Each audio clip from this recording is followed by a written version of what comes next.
Assalamualaikum warahmatullahi wabarakatuh.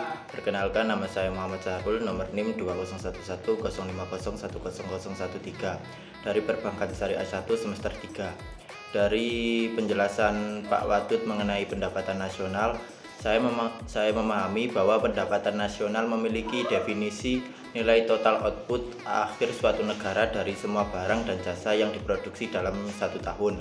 Contoh pendapatan barang yaitu seperti dari penjualan minyak, bahan pangan, dan lain sebagainya. Adapun konsep pendapatan nasional produk domestik bruto atau GDP adalah jumlah produk yang dihasilkan oleh unit-unit produksi dalam bentuk barang atau jasa di dalam batas wilayah tertentu pada suatu negara selama setahun. Rumus dari GDP sendiri yaitu GDP sama dengan pendapatan masyarakat atau DN dalam negeri plus pendapatan asing atau DN. Yang kedua yaitu produk nasional bruto GNP, merupakan nilai produk berupa barang atau jasa yang dihasilkan oleh penduduk suatu negara dalam satu tahun. Rumus dari GNP sendiri yaitu GNP sama dengan pendapatan WNI DN ditambah pendapatan WNI LN atau luar negeri dikurangi pendapatan asing DN. Produk nasional neto NNP atau NNP adalah nilai produk yang dihitung dengan cara mengurangi GNP dengan depresiasi atau penyusutan barang modal. Rumus dari NNP sendiri yaitu NNP sama dengan GNP dikurangi depresiasi. Selanjutnya yaitu pendapatan nasional neto atau NNI, merupakan pendapatan nasional yang dihitung berdasarkan jumlah balas jasa yang diterima oleh masyarakat sebagai pemilik faktor produksi. Rumus dari NNI sendiri yaitu NNI sama dengan NNP dikurangi pajak tidak langsung. Selanjutnya yaitu pendapatan perseorangan atau PI, merupakan pendapatan yang diterima oleh setiap orang dalam suatu masyarakat negara, misalnya seperti gaji karyawan.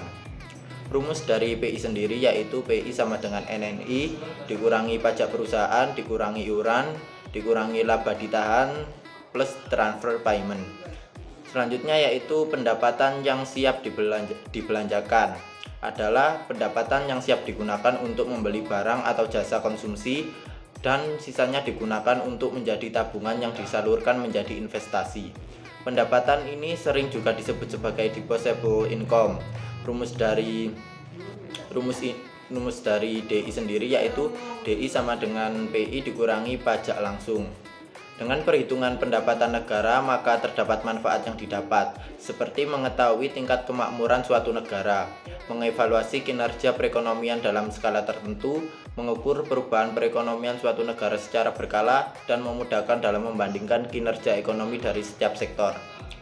Dalam perspektif ekonomi Islam mengenai pendapatan nasional harus dapat mengukur penyebaran pendapatan individu rumah tangga, dapat mengukur produksi di sektor perdesaan, dapat mengukur kesejahteraan ekonomi Islam, dan perhitungan pendapatan nasional sebagai ukuran dari kesejahteraan sosial Islam melalui pendugaan nilai santunan antar saudara dan sedekah. Itu saja yang dapat saya sampaikan. Apabila ada kesalahan atau kekurangan, saya mohon maaf yang sebesar-besarnya. Billahi taufiq wal hidayah. Wassalamualaikum warahmatullahi wabarakatuh.